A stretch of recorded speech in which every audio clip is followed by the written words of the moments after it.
Hello everyone, I hope you are doing well. So recently Bangladesh में 7 जनवरी को election conduct हुए और 7 जनवरी को यहाँ पर रिजल्ट आ गया था। और इस रिजल्ट में बांग्लादेश की जो अवामी पार्टी की लीडर है शेख हसीना यहाँ पर पीएम बनी फिर से 5वीं बार। बहुत बार ये आप सुने होंगे कि 5वीं बार। यस, यहाँ पर बेसिकली जो नरेंद्र मोदी है ये यहाँ पर लिखे है, इनको कहीं न कहीं कॉन्ग्रेचुलेट की है और यहाँ पर लिखा गया फोर्थ कॉन्जिक्यूटिव टर्म्स। देखिए यहाँ फोर्थ कॉन्जिक्यूटिव टर्म्स लिखा गया, इसका मतलब ये हुआ कि चौथी बार यहाँ पर 4 बार लगातार, यानी 2008 से लेकर 2008, 14, 18, 24 ये चौथी बार लगातार ये आपके प्राइम मिनिस्टर बनी है। लेकिन इसके पहले 1996 से लेकर 2001 तक ये फिर से एक बार प्राइम मिनिस्टर बनी थी, सबसे पहली बार। फिर 2001 से लेकर 8 तक में ऑपोजिशन में खड़ी थी। सो बांग्लादेश की अगर हम बात करें तो बांग्लादेश का अगर लोकेशन अगर देखें तो ये बेसिकली इंडिया के ईस्ट साइड में आपको दिख जाएगा, जो बेसिकली इंडिया से सबसे बड़ा बॉर्डर शेयर करता है इंडिया बांग्लादेश से, जो आप कह सकते हैं कि एक नॉर्थ ईस्टर्न स्टेट के साथ भी कनेक्टिविटी रखता है बांग्लादेश। लेकिन बांग्लादेश की इलेक्शन की हम बात करें, जो रिसेंटली जो इलेक्शन कंडक्ट हुए हैं वो बेसिकली 7 जनवरी को हुए थे और उसमें शेख हसीना को टोटल जो सीट इनको मिला है, आपको बता दें टोटल सीट यहाँ पर कितनी है। टोटल सीट यहाँ पर 300 है और 300 में यहाँ पर इलेक्शन हुआ और 300 में यहाँ पर 222 जो सीट आप यहाँ पर देख पा रहे हो, 222 जो सीट है वो शेख हसीना को मिला। और इनके जो अपोजिशन है जीएम कादिर, या जो बोल सकते हैं ये जो बेसिकल जो पार्टी से बिलोंग करते हैं जेपी यानी जातीय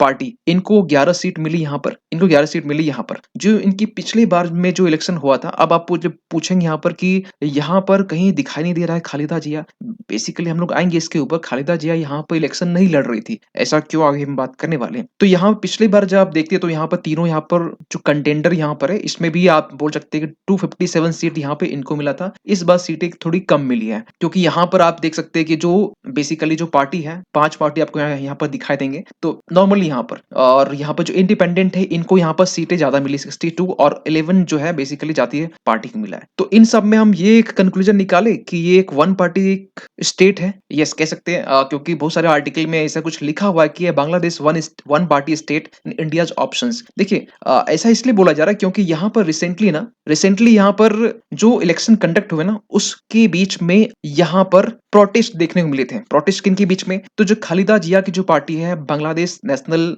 जो पार्टी है, इनके बीच में। और वो बेसिकली सरकार के अगेंस्ट में प्रोटेस्ट कर रहे थे। किस बात पर, देखिए दोनों के बीच में इस बात पर प्रोटेस्ट हो रहा था। बेसिकली जो खालिदा जी है वो चाह रही थी यहाँ पर कि जो इलेक्शन हो यहाँ पर, यानी हम ये लोकसभा इलेक्शन ही कह सकते हैं इन शॉर्ट में। तो इस इलेक्शन में यहाँ पर जो पीएम है यहाँ पर शेख हसीना, वो सबसे पहले यहाँ रिजाइन करे और एक केयर टेकर यहाँ प्राइम मिनिस्टर बनाया जाए। जिस तरीके से आपको बता दें कि पाकिस्तान में होता है, पाकिस्तान में अभी इलेक्शन होने वाला है, आपको मालूम है कि फरवरी में इलेक्शन होंगे, 8 फरवरी के आसपास में। तो वहां पर एक केयर टेकर पहले से अपॉइंट कर दिया जाता है, ताकि जो इलेक्शन हो वो फ्री एंड फेयर हो। ये चीजें यहाँ पर नहीं की गई, बांग्लादेश में ये चीजें नहीं की गई यहाँ पर। अब ये चीज कितना सही कितना गलत है ये तो आप बताएंगे। तो ये चीज ना होने पर यहाँ पर लोग प्रोटेस्ट करना स्टार्ट कर दिए सरकार के खिलाफ में। लेकिन इन सब के बीच में फिर फाइनली कुछ कंक्लूजन ये निकलता है कि जो फॉरेन ऑब्जर्वर्स है, 90 देशों से फॉरेन ऑब्जर्वर्स यहाँ पर आते हैं, बांग्लादेश में इलेक्शन कंडक्ट करवाते हैं और वो लोग साफ साफ ये बोल के जाते हैं कि election free and fair conduct हुआ है। लेकिन इसके बावजूद भी यहाँ पर जो है ना, कनाडा ये कहता है कि जो बांग्लादेश में बेसिकली डेमोक्रेटिक प्रिंसिपल का शॉर्टफॉल देखा जा रहा है, वहां बेसिकली डेमोक्रेसी है ही नहीं। क्यों डेमोक्रेसी नहीं, इसके पीछे रीजन ही बताया जा रहा है क्योंकि वहां पर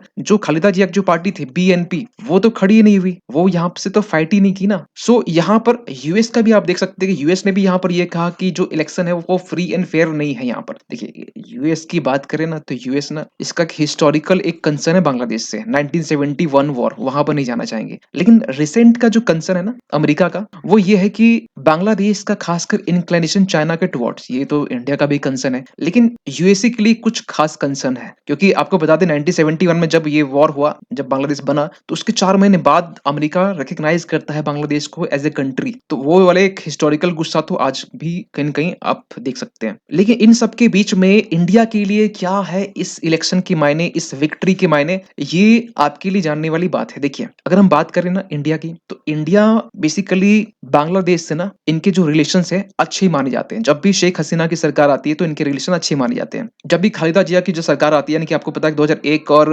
8 के बीच में खालिदा जिया की सरकार थी वहाँ पर। तो उस वक़्त में भी कहीं न कहीं जो अटैक होते थे, इंसर्जेंट ग्रुप जो इंडिया में आते थे, फिर छुप जाते थे सेफ हेवन लेकर बांग्लादेश में, ये चीज़ें उस टाइम में बहुत देखा गया। सिक्योरिटी के कंसर्न बहुत ज़्यादा था। इवन कि आज के कॉन्टेक्स्ट में बात करें तो आज के कॉन्टेक्स्ट में जो north eastern state Nagaland, Manipur, Mizoram, यहाँ पर तो म्यांमार से तो खतरा है ही, ठीक है। लेकिन यहाँ पर बांग्लादेश से अगर हमारा रिलेशन सही नहीं होगा तो यहाँ पर ये जो रीजन है, ये जो पूरा रीजन है, एक सेंसिटिव रीजन है, क्योंकि यहाँ से म्यांमार से भी खतरा है और म्यांमार की जो रिलेशन है चाइना से, ये भी कहीं न कहीं आज के टाइम में अच्छा माना जाता है, क्योंकि वहाँ पर जुंता का रूल है, जुंटा यानी कि आर्मी का रूल है। तो ये एक बहुत बड़ा कंसर्न है। लेकिन एक पॉइंट और निकल के आता है आज के कॉन्टेक्स्ट में, क्या कि भूटान जो रिसेंटली आज हम लोग इंडिया भूटान के बीच में जो इकोनॉमिक रिलेशंस डेवलप हो रहे हैं, कहीं कहीं जो ग्लेफू और काकरा झोर जो एक रीजन है आसाम का, ग्लेफू जो भूटान में, दोनों के बीच में कहीं एक कॉरिडोर बनने वाला है, रेलवे कॉरिडोर। और इस कॉरिडोर को बेसिकली लिंक किया जाएगा एक पोर्ट से। हम ये कहें कि एक उन्हें एक्सेस दी जाने वाली है, खासकर सी पोर्ट का एक्सेस। और वो कैसे मिलेगा? इंडिया तो जरूर देगा, लेकिन यहाँ आप खुद सोचिए कि भूटान से जो एक्सेसिबिलिटी वो कहाँ आसान होगा? बांग्लादेश के जरिए, क्योंकि आप यहाँ से फिर आप घूम के आपको आना पड़ेगा। तो एक्सेसिबिलिटी के लिए यहाँ पर देखा जा रहा है भूटान के साथ या नेपाल की बात करें, बाकी जो अदर स्टेट की बात करें, तो सिक्योरिटी कंसर्न में भी बहुत इंपॉर्टेंट रोल प्ले करती है। क्योंकि आपको बता दें कि यहाँ पर जो पाकिस्तान सपोर्टिव यहाँ पर जो टेररिस्ट ग्रुप है, जमातुल मुजाहिदीन बांग्लादेश इस नाम का है, जो बेसिकली 2005 में बोधगया में अटैक जो हुआ था उसके पीछे रिस्पॉन्सिबल था। तो लेकिन जब से जिया जो शेख हसीना जो आई है, उसके बाद से यहाँ पर जो एंटी इंडिया सेंटिमेंट है वो हमें देखने को बहुत कम मिलते हैं। लेकिन फिर भी इसके बावजूद भी ना, आपको मालूम है कि इंडिया के अगेंस्ट में जो पाकिस्तान है कि जो आईएसआई है, वो कहीं न कहीं जहर घोलने का काम हमेशा करती है। और यहाँ पर एंटी सेंटिमेंट आपको देखने को फिर भी कुछ न कुछ मिलेंगे, क्योंकि रिसेंटली आपको बता दें जब वर्ल्ड कप 2024 हुआ, फाइनल मैच जब इंडिया हारी थी, उस वक्त भी आप देखे होंगे बहुत सारे वीडियोस में जैसे सोशल मीडिया में कि बांग्लादेश के लोग बहुत बड़ा खुश हो रहे हैं, इस तरीके से खुशी जाहिर कर रहे हैं कि जैसे कि वर्ल्ड कप का जो मैच है वो बांग्लादेश ने ही जीता है। कुछ इस तरीके की इमेज आप कहीं न कहीं देखे होंगे। सो बांग्लादेश के रिलेशंस जो खासकर इंडिया से कभी-कभी ऐसे भी मोड़ में आप आगे खड़ी होती है कि कहीं न कहीं चाइना की तरफ ज़्यादा इंक्लाइंड हो रहा है, क्योंकि पिछले साल की बात है जब बेसिकली ये देखा जा रहा था कि दोनों लीडर के बीच में समिट होती है, मिलना होता है, और उस वक़्त ये भी कहीं न कहीं अनुमान लगाया जा रहा था कि जो चाइना है, बांग्लादेश में एनर्जी प्रोजेक्ट के लिए एक ह्यूज इन्वेस्टमेंट करने वाला है। इस तरह की चीज़ें बाहर निकल के आ रही थी और इवेंट की कहीं न कहीं इंक्लिनेशन देखा जाता है। तो इन सब के बीच में ना रिसेंटली एक आर्टिकल पब्लिश हुआ। उस आर्टिकल में बांग्लादेश के जो फॉरेन मिनिस्टर हैं, अब्दुल मोमेन जो है, ये बेसिकली इंडिया के लिए कहा कि India need not to fear, डरने की कोई आवश्यकता नहीं है, क्योंकि हम लोग चाइना के एक होते हैं, चाइना की झोली में हम लोग जाके बैठने वाले नहीं हैं और चाइना के पल्ले हम लोग पड़ने वाले नहीं है। कुछ इस तरीके का इनका स्टेटमेंट था। और बेसिकली इन्होंने ये कहा कि चाइना से लोन अगर हम लोग लिए भी है ना, तो पूरे जीडीपी का, इंडिया की जीडीपी नहीं, बांग्लादेश के जीडीपी का 1% हम लोग लोन लिए हैं। तो हम ये कह सकते हैं कि चाइना का जो इन्फ्लुएंस है बहुत ज्यादा बांग्लादेश में नहीं है, इनका ये मानना है, ठीक है। इसके बाद में इन्होंने ये भी कहा कि चाइना एक डेवलपमेंट पार्टनर है। अब एक दिमाग में सवाल उठ रहा हो कि चाइना का BRI, बॉर्डर रोड इनिशिएटिव का पार्ट है। देखिए, चाइना जो है ना बॉर्डर रोड इनिशिएटिव का पार्ट नहीं है, लेकिन फॉर्मली तो नहीं है, लेकिन जिस तरीके से चाइना इन्वेस्टमेंट करता है एनर्जी सेक्टर में, इवन की चाइना के बांग्लादेश में जो कोस्टल रीजन है, पोर्टल रीजन, वहां पर भी चाइना डेवलपमेंट और इंफ्रास्ट्रक्चर कहीं न कहीं बूस्ट करने में लगा हुआ है। तो यहाँ पर बांग्लादेश तो रेसिस्ट कर रहा है और अवॉइड कर रहा है बेल्ट एंड रोड इनिशिएटिव को, लेकिन फिर भी जिस तरीके से लोन प्रोवाइड किया जा रहा है बांग्लादेश को, लोन बांग्लादेश ले भी रहा है, इसको देखते हुए यहाँ पर ये कह सकते हैं कि कहीं के BRI का अनऑफिशियल ये बांग्लादेश पार्टनर है, बिल्कुल। तो यहाँ बांग्लादेश मानता है चाइना को बेसिकली एज ए कॉन्ट्रैक्टर और एज एन एक्सपर्ट, कि जो बेसिकली उसके प्रोजेक्ट को आगे बढ़ाता है। लेकिन इसी बीच में इंडिया और मालदीव्स के रिलेशंस के बीच में जिस तरीके से टेंशन देखने को मिला, इनके ऊपर यहाँ पर इनका क्या कमेंट था फॉरेन मिनिस्टर के बांग्लादेश के, तो यहाँ पे इन्होंने ये कहा कि हम लोग नॉर्मली मतलब एक दूसरे को तो रेस्पेक्ट करना चाहिए, दूसरे देश की, खासकर ऐसे लीडर को जो यहाँ बोला जा रहा है कि ऐसे लीडर जो अट्रैक्टिव, खासकर ऐसे कमेंट जो अट्रैक्टिव हो, फिक्टिशियस हो, ऐसे कमेंट हमें पास नहीं करने चाहिए उनके ऊपर जो जो कहीं न कहीं अपने आप में एक ऑफिस को मेंटेन कर रहे हैं, एक डिग्निटी को मेंटेन कर रहे हैं, उस पोजीशन में आप ऐसे कुछ भद्दे कमेंट न पास करें। इसके बाद में यहाँ पर ये भी बोला जाता है कि जो बांग्लादेश के खिलाफ में कुछ प्रोपेगेंडा चलता है कि बांग्लादेश जो है ना चाइना के झोली में जाके बैठ गया है, उनसे बहुत ज़्यादा लोन कर्ज ले रहा है।